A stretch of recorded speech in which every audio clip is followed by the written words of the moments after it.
Okay, so just a quick review of what we covered yesterday.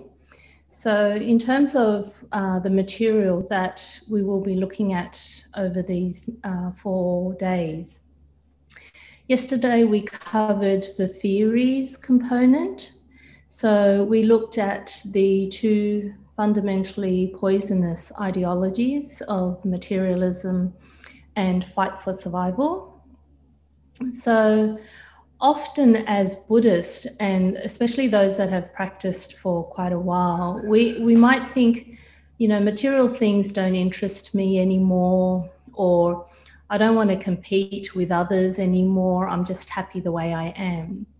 And on a coarse or more obvious level, that is true. We have, dispelled this aspect of materialism and fight for survival. But if you've learned the Buddha Dharma long enough, you will realize that there are various levels. And we go from the more coarse to the very subtle.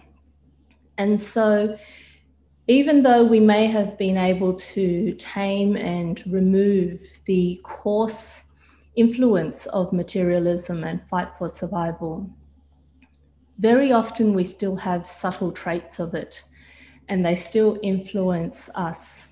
These two erroneous types of views and thinking, they still have an influential force on us.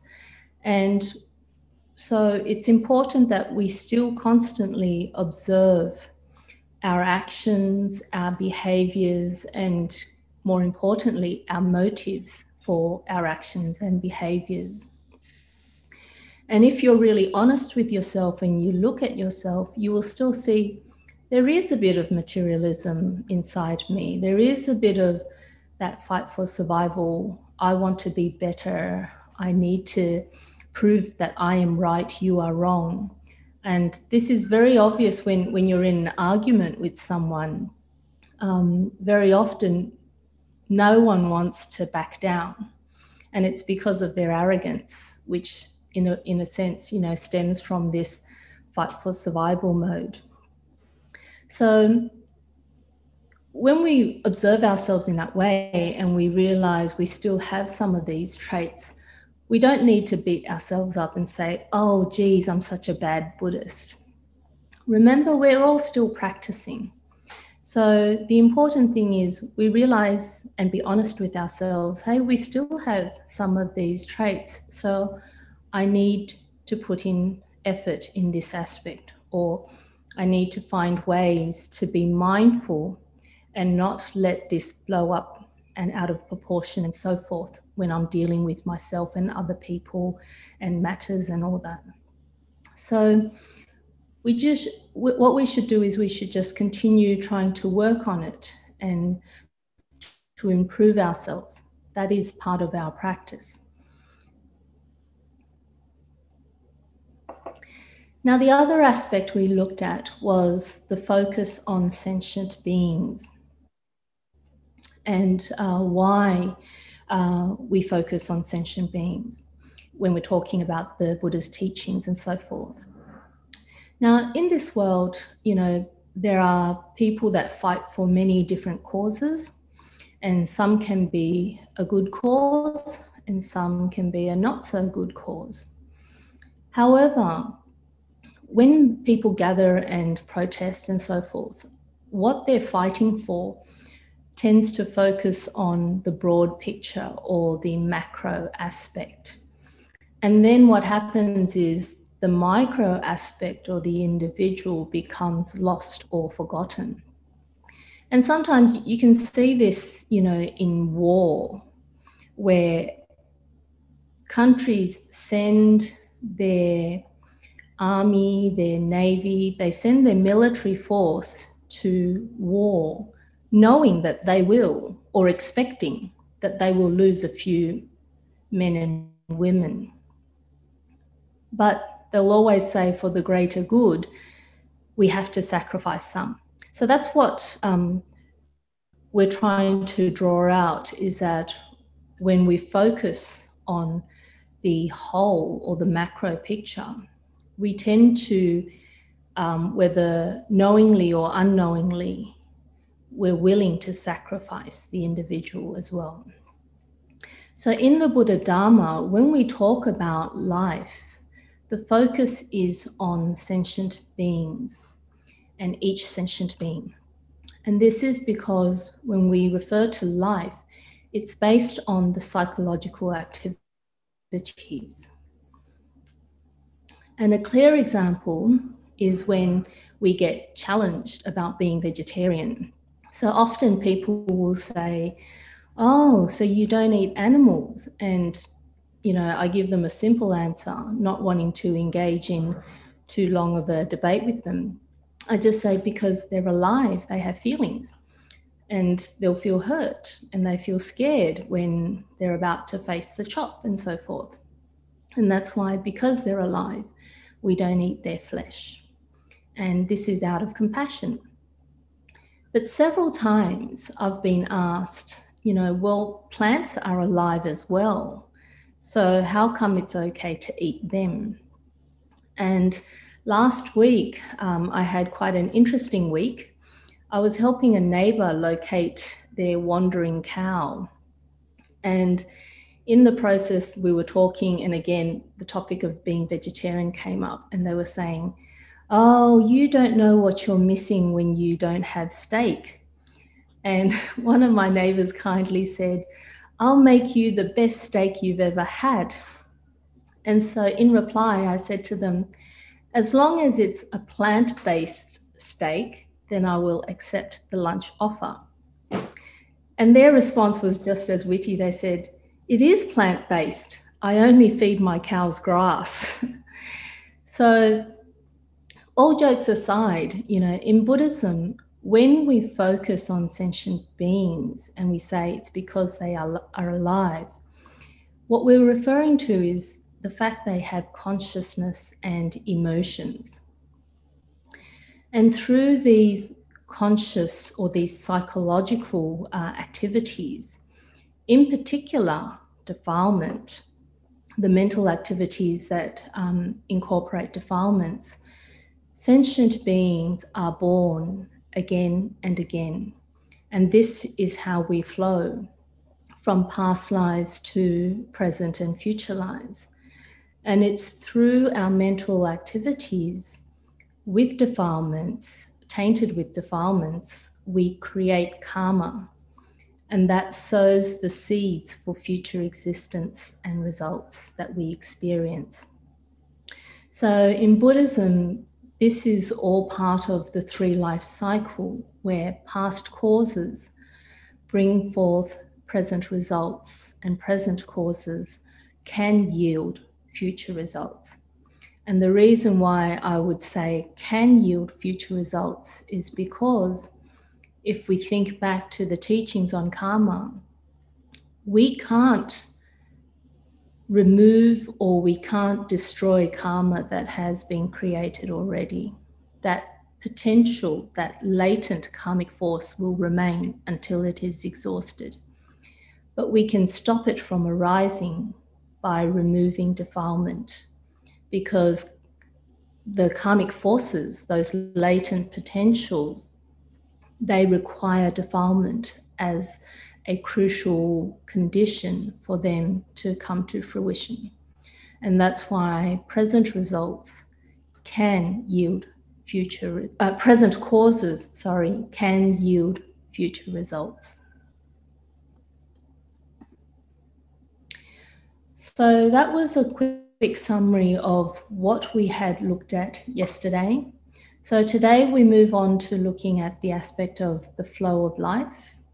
And in this section, we will discuss the issues of existence is not just a mind or a body.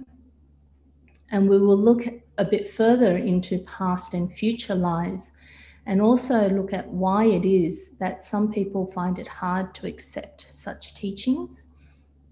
And we will also cover who or what cycles from life to life. And maybe this will help address Anne-Marie's question yesterday when she said, what does karma attach to? So let us begin with today's material. So yesterday it was said that sentient beings, or that which lives, are not only a physiological phenomena, but it includes the consciousness and the interaction of the consciousness with the physical body. Now, sentient beings are a compounded or a combined phenomena of the body and mind. And according to the Buddha Dharma, the fundamental components making up sentient beings are the psychological aspect and the physical aspect. And in Buddhism, we always talk about the 5 aggregates. So the psychological aspect, in terms of the 5 aggregates, will encompass the aggregate of feeling, perception, volition, and consciousness. Now, in terms of the physical body, this is covered by the aggregate of form. The aggregate of form, in terms of the physical body, is also a compounded object. And in the teachings, the Buddhist scriptures, it talks about the body consisting of 36 items. And these 36 items refer to the skin, the flesh, the bones, the blood, and so on. And if we look at the body from a simpler grouping, there are the sense organs of the eyes, nose, ears, tongue, and the body. And this also incorporates the corresponding sense material objects of form, sound, aromas, flavors, and textures. Now, within these sense organs and their sense objects, there is an even further or the most basic element of matter, which is referred to as earth, water, fire, and wind. Now, these 4 elements are not to be taken literally when used in the context of the body. Rather, what they're referring to is the earth element, the water, fire, and wind. These represent the solid, the liquid, the heat, and the motion qualities found in sentient beings. When we go to the mind element, this has 6 types of consciousnesses. And we categorize these based on the function of recognition. And what that means is that sentient beings rely on the eye consciousness via the organ of the eye to recognize forms such as colors, shapes, etc. And the same applies with the ear consciousness, helping to recognize sound. The nose consciousness performs the function of recognizing the various smells. The tongue consciousness recognizes various flavors. And the body consciousness, through the organ of the skin or the body, discerns textures of softness and hardness, smooth and rough, hot and cold, and so on. So these 5 consciousnesses are similar to the sense organs in the physiology term. Now, what this means is normally when people say the eyes see or the ears hear, it is the sense organ that they assume has that function. But in Buddhist teachings, we say that the physical organ alone cannot perform that function. You need to have that particular consciousness working with the organ and also to have the sense object before that sensory function can actually arise.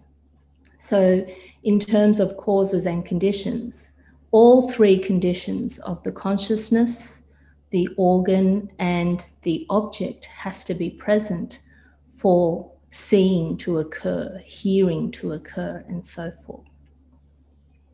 I hope that makes it a bit clearer.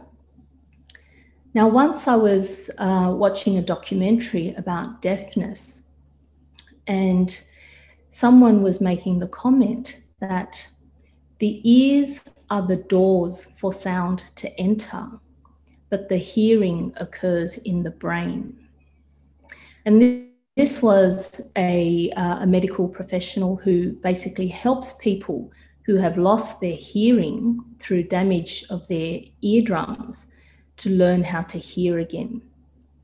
And what this means is, in Australia at least, I'm assuming that in the rest of the world and in the US, you also have the cochlear implant.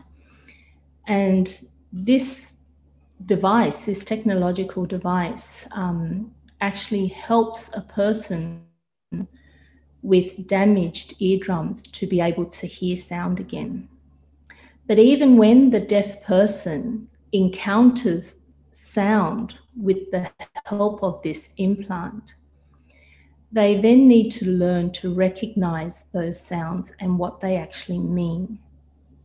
So this, I think, fits quite well with the Buddha's teachings about requiring the sense organ, the sense object, and the sense consciousness before the actual recognition of a sensory object can actually occur. Now, what we're talking about just now in terms of the eyes, ears, nose, tongue, and body, those are what we call the first 5 senses. Then we have the 6th consciousness, and this is that of the mind. And this particular consciousness takes mental images as what it recognizes. And it also recognizes what the first 5 consciousness provides. So this 6th consciousness is a support that helps further analyze those mental objects.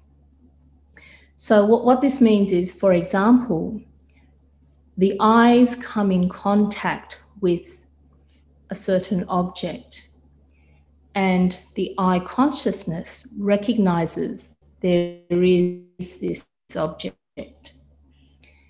This 6th consciousness of the mind then does further work by saying, I've seen that before, compute, that is a flower, or that is a brick, that is a house, or even, oh, that is Faye. So this is how, if you study the Abhidharma, it'll teach you about how the 6th consciousness of the mind interacts with the first 5 consciousness. But the scope of the mind consciousness is even broader than that. So it also covers internal and external mental activities. It can cover things from past, future, and present. And it also covers tangible and abstract phenomena as well. So the mind consciousness is extremely broad in terms of what it can actually recognize. So these mental objects are what the mind consciousness beholds and recognizes.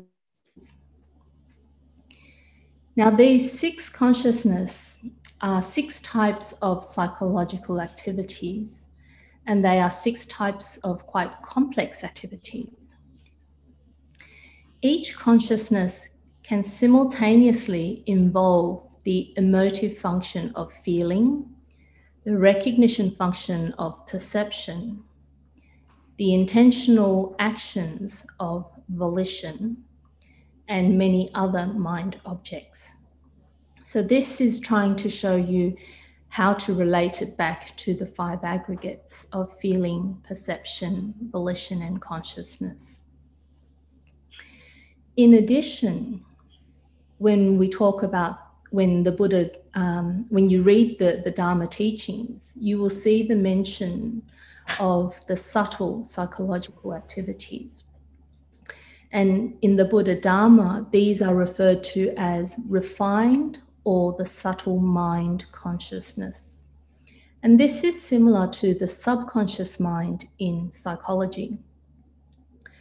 Awareness of this refined or subtle mind consciousness does not normally arise under our ordinary activities of the mind. Or in particular, for those whose minds are focused externally, the awareness of this subtle mind consciousness is pretty much non-existent. Only true spiritual practitioners that practice meditation and can develop calm and a concentrated mind are able to have some awareness of the refined or this subtle mind consciousness. Now, when we look at these subtle psychological activities, they are extremely complex. So first, in terms of the Buddha's teachings, certain mental activities are attributed to these subtle mind consciousness. And the first one is the recognition of a self. Through the combined activities of the body and mind coming together, there develops this semblance of a life form that seems to be individual and permanent. And unknowingly, this subtle mind consciousness gives rise to the perception of a self. And this self is taken to be real and existent. And it becomes the most central perception that underlies all the mental activities. The second is not only do we attach to this concept that there is a self, these subtle activities of the mind also gives rise to all the different personalities. And although one's personality is not fixed forever, as we say, nothing is permanent, but in each life, our personality, our interest, whether we are more emotional or whether we're more rational and so on, all these traits will maintain some form of cohesion throughout our lives.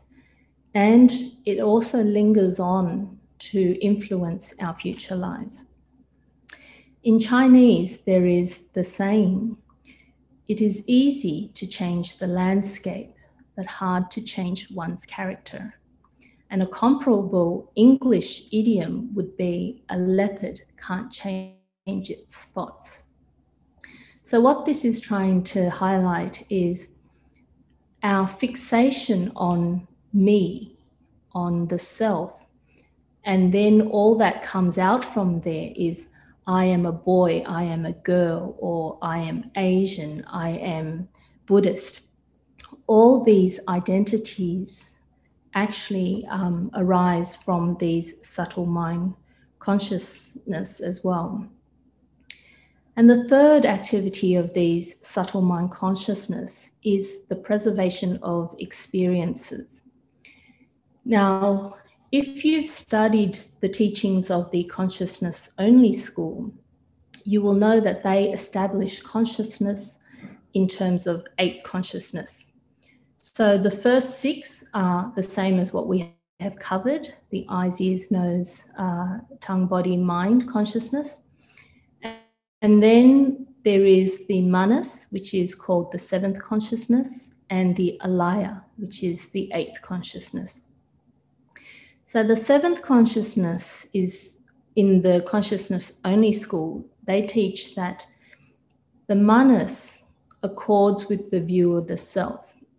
And what this means is this attachment occurs in this 7th consciousness where it erroneously attaches to the alaya as the self.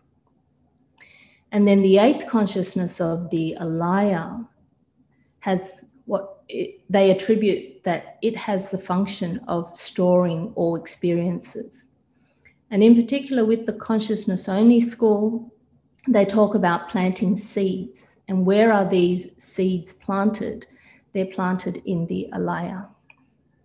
And so the differences in personalities are attributed to, in particular, to these two consciousness and the way that they work.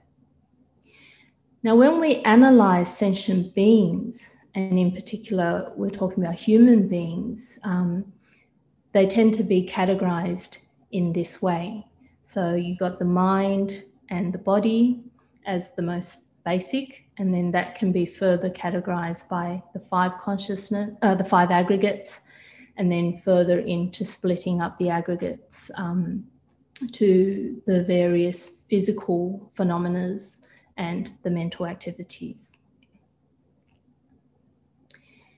Now, when we analyze sentient beings or humans in this way, we'll see that this is all there is. And perhaps some people might think this is a bit mechanical in a sense.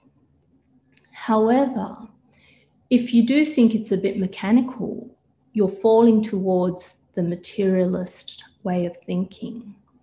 Because in truth, when we talk about life, it is not just simply the body and mind. Through the coming together of the mental and physical elements, there is an appearance, a function, and a quality of wholeness or an identity that begins to form and develop. In each life, the body and mind are constantly changing, whether it's a subtle change or a very obvious change, or whether the changes are a lot or a little. And yet, from birth to death, there appears to be some quality of oneness. So sentient beings are not merely psychological or physical. Sentient beings cannot be separated from the body and mind, and yet they are not simply just a body or a mind. Now, a clear example is if we look at ourselves, our development from birth until now.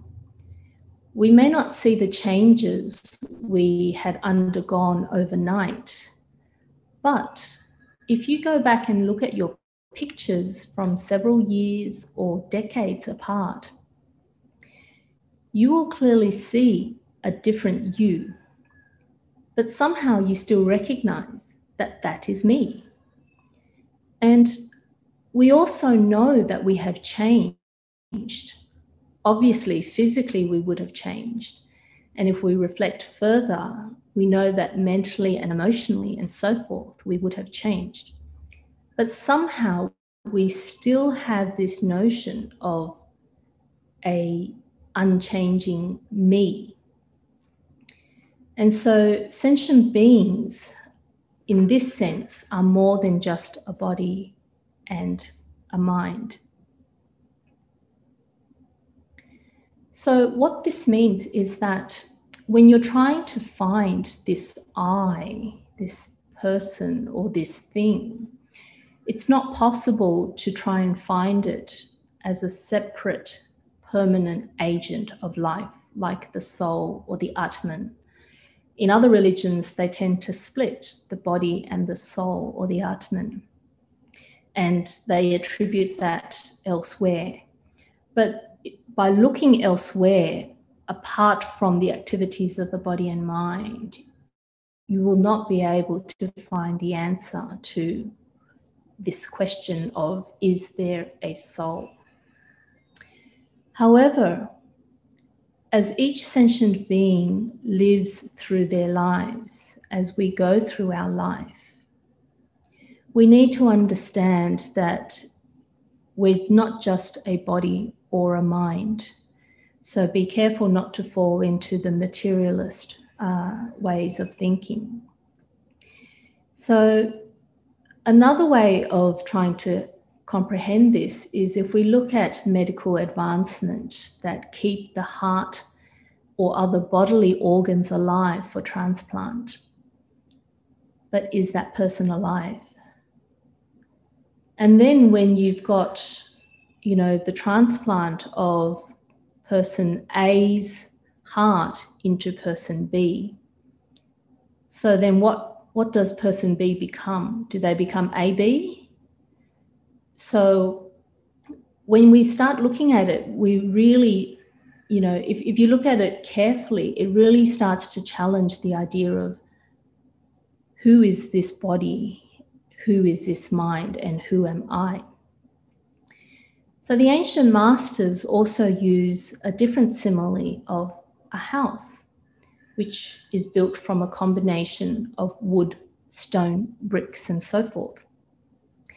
Now, without these materials, these physical materials, there naturally would not be a house.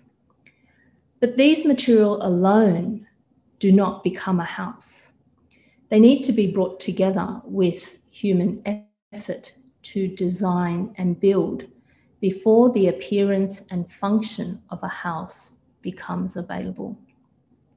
So in a sense, we cannot say that the house is merely the tiles, bricks, and so on.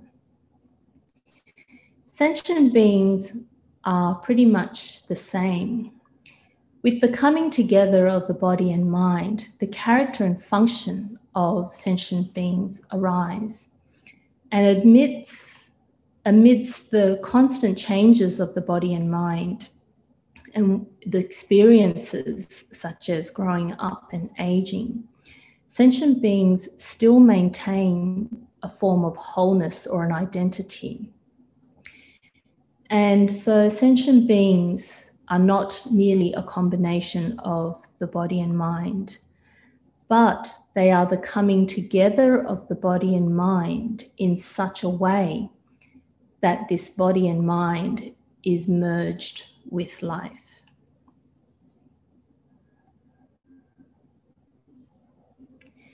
So, as taught in the Buddha Dharma, sentient beings are subject to constant change. That is, our body and our mental activities are constantly changing.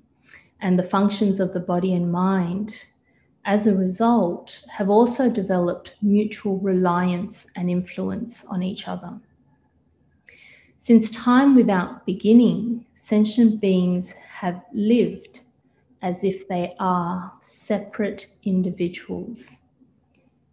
We know that we have this relative notion that I am me and you are you. So we exist relative to each other. And each sentient being manifests as a separate system of different bodies and mind. And not only do we have, differences between sentient beings, there are differences between each being's personalities, abilities, and lifestyle, and so forth. So even though we all have these differences, we have all developed the erroneous or the deluded view of an individual permanent self. And this clouds our right view. And as a result, we undertake activities. And when we undertake activities, there is the inclination to benefit oneself at the cost of others, or at the very minimum, when we undertake activities, we think about our own interests first. So when the Buddha Dharma teaches us about the endless cycle of existence, it is from this angle of each sentient being. It's not from the perspective of the whole universe or a society. And although the focus is on each sentient being, in particularly humans, if we can correct our views and behaviors, this will naturally flow on to lead to positive outcomes for society and the environment. For sentient beings, life is manifested in the coming together of the body and mind, and there are stages in this. So from birth to death, there are different phases in our life. So we start off from conception in the mother's womb.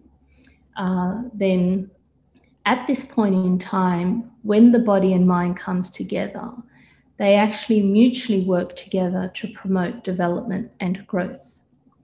And when the body and mind starts to experience abnormalities or illnesses, there is also a mutual influence on each other. Now, what this means is, for example, if the body becomes sick or is injured, this will affect the way the mind functions and vice versa. So if you think back to your mental state at a time when you were really unwell, you should be able to understand this point a bit better. And of course, when one reaches old age, we start to see the deterioration of the body and the mind. And what happens is they are unable to work together to promote development as per the earlier phases of life. So this is clear when you look at diseases that tend to target the elderly. Even the body starts to deteriorate, and no matter how hard their determination and their mind tries, sometimes the pain or the frustration of not being able to do what they want to do with their body starts to take a toll on the mind as well. And of course, when the body and mind can absolutely not work together anymore, this is when death occurs. Now, often we will think that is the end, but remember, at the point when this life comes to an end, the next life is being prepared and a new life will begin. So for sentient beings, this continuous cycle of constant change somehow actually gives rise to an identity. And again, if you look at your old photos, at each stage, the body and mind are different, and yet the identity of you begins to develop with that. If we project this further to past and future lives, although we change in each life, but that continuity from one life to the next also nurtures the identity. And hence, we have this universal or common attachment to the concept of a soul or the Atman or the I. Now, this may be a bit hard to grasp. Perhaps if we take an example of film. Now, modern day digital film may not work in this example, but for those of you who have seen the old film rolls, the rolls of films, they're actually made up of snapshots of single still frames. Each frame is slightly different.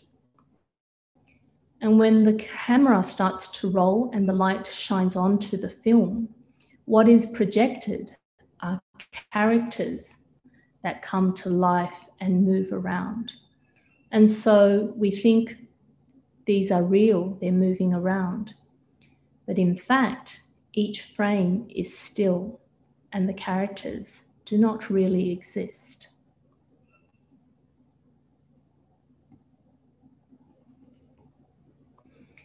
So the three-life cycle is hard for some people to accept. And the cycle of existence is actually a very challenging issue to wrap our minds around. From past until the present, there are some non-Buddhist records that provide evidence concerning incidents prior to this life and after death. However, some people will regard these records as legends, and some will think that these are just, a very tall story. The reason is that without witnessing it for themselves, they tend not to believe. Now, the Chinese historians have actually compiled stories relating to past and future lives, and these have been recorded in the 24 histories. The 24 histories is the general name for a set of 24 official Chinese records over various dynasties, starting from 3000 BCE up to the Ming Dynasty in the 17th century. So for those of you interested, you can look up that, but you can also look it up on YouTube. And if you look up YouTube, you'll find that there are stories and documentaries of people who can recollect, parts or a lot of their past lives. And some have tried to verify what they have spoken about as well. The endless cycle of existence can actually be seen with reliance on meditative concentration. Through meditation and developing meditative concentration, a person can develop various superhuman powers. Now, these powers are really abilities of the body and mind that are beyond normal capabilities. One power is the ability to see past and future lives. And depending on the strength of one's mental concentration, the number of lives that one can see into the past and future will vary for each practitioner. Sadly, for the ordinary person, many have never invested such effort into meditation, and so they have not developed this ability. And therefore, for some people, it's quite useless to encourage them or to talk to them about cyclic existence. And the sutras even record that the Buddha, as omniscient as he is, there are people that he can't teach because their ignorance is so great. They simply choose not to believe what the Buddha says.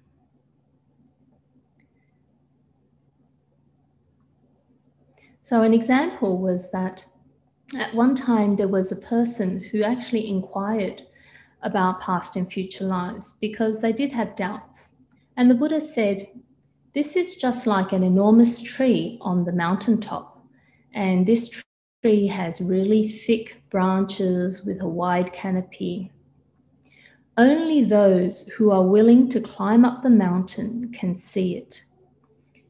If one does not follow my instructions and directions to seek the tree, and instead they look in a different direction, or they try to view it from the base of the mountain, they will never be able to see that tree. Therefore, for ordinary people who are constantly chasing external things or who do not heed the instructions to practice meditation, they cannot attain pure wisdom, and they cannot therefore see this truth of the three life cycle. For such people, they tend to rely on ordinary knowledge from what they see and hear through their sense organs, and then they reject the truth about life. So the reason is because they have not seen it for themselves with their own eyes.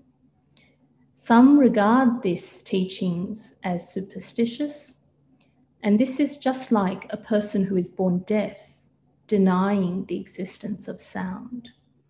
This is a grave mistake, and so we need to be careful not to make that mistake.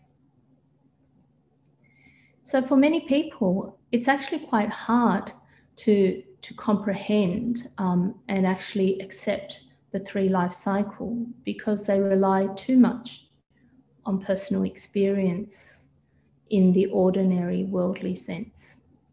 And as the common saying goes, you have to see it to believe it. So this reliance on our own personal contact by the sense organs actually aligns with materialism. I think given the time, maybe I'll just stop here for today, and we will continue with this topic and the teachings tomorrow. Is that all right, everyone? Yes. I have a question, Venerable, if I may. Yes, of course. And I'm sorry because I didn't get what your exact words were, but after you were talking about, the appearance of oneness, right? So the body and the mind changes from life to life, but there was something you had said that I guess leads me to believe that from birth to birth, kind of like we still have that, that grasping of I. Yes. And you also said that the body and mind promote growth and affect each other.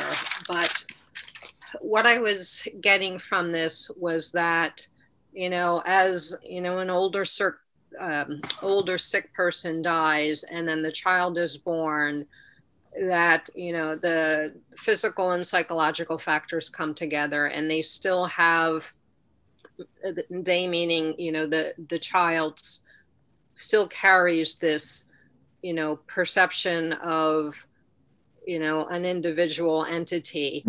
And so number one, I guess, is that accurate? What my explanation, which wasn't very graceful. No, that's correct. That's correct. So in this teaching, what Venerable Yin-Shun is trying to tell us is how we got to this point where we find it hard not to attach to the concept of a self. And the way we think always falls back on that as a basis.